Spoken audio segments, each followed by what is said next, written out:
جب میری خالہ میرا رشتہ مانگنے ہمارے گھر آئی تو تب میں 9ویں کلاس میں پڑھتی تھی اور شادی تو بالکل نہیں کرنا چاہتی تھی، لیکن ابو کی وفات کے بعد میری امی کو ہماری سب بہنوں کی بہت فکر رہتی تھی، اس لیے امی نے رشتے کے لیے خالہ کو ہاں کر دی اور میری شادی میری خالہ کے بیٹے سے ہو گئی۔ شادی کے کچھ ہی مہینوں کے بعد میرے سسرال والوں کی مجھ سے لڑائیاں شروع ہو گئی۔ ساس اور سسر مجھے بات بات پر تانے دینے لگے، یہاں تک کہ میرے شوہر کا بھی رویہ میرے ساتھ بدلنے لگا۔ میرا شوہر نشہ کرنے کے علاوہ کوئی اور کام نہیں کرتا تھا۔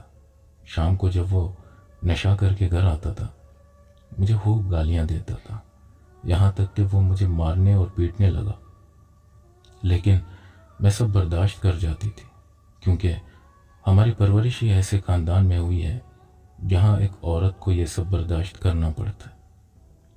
یہاں تک کہ میں اپنی امی کو بھی کچھ نہیں بتاتی تھی کیونکہ ابو کی وفات کے بعد وہ خود بھی بہت بیمار رہتی تھی۔ ان لڑائی جھگڑوں کو چلتے چلتے 1 سال سے زائد کا وقت ہو چکا تھا۔ مجھے اللہ نے بیٹا دیا تو مجھے لگا کہ اب سب ٹھیک ہو جائے گا، لیکن ٹھیک ہونے کے بجائے جھگڑے مزید بڑھنے لگے اور میری برداشت کی حد ختم ہونے لگی۔ بات مجھے گالی گلوچ دینے یا مارنے کی حد تک ہوتی تو شاید میں برداشت کر بھی جاتی، لیکن وہ لوگ میرے ماں باپ کو برا بھلا کہنے لگے اور انہیں گالیاں بھی دینے لگ گئے تھے۔ ایک عورت اپنے سسرال والوں کا ہر ظلم برداشت کر لیتی ہے، لیکن وہ اپنے ماں باپ کے خلاف ایک لفظ برداشت نہیں کرتی۔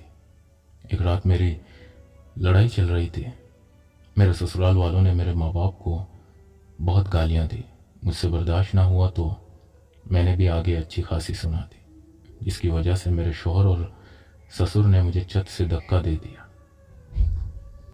مجھے یاد ہے وہ رات جب میں خون سے لت پت پڑی تھی اور کسی ایک کو بھی مجھ پر ترس نہیں آ رہا تھا۔ میری ماں آ کر مجھے اسپتال لے کر گئی، میں تو بچ گئی لیکن میرے پیٹ میں جو بچہ تھا وہ نہیں بچ پایا۔ اس رات کے بعد مجھے ان سے ایسی نفرت ہوئی کہ میں کبھی دوبارہ اس گھر میں گئی ہی نہیں۔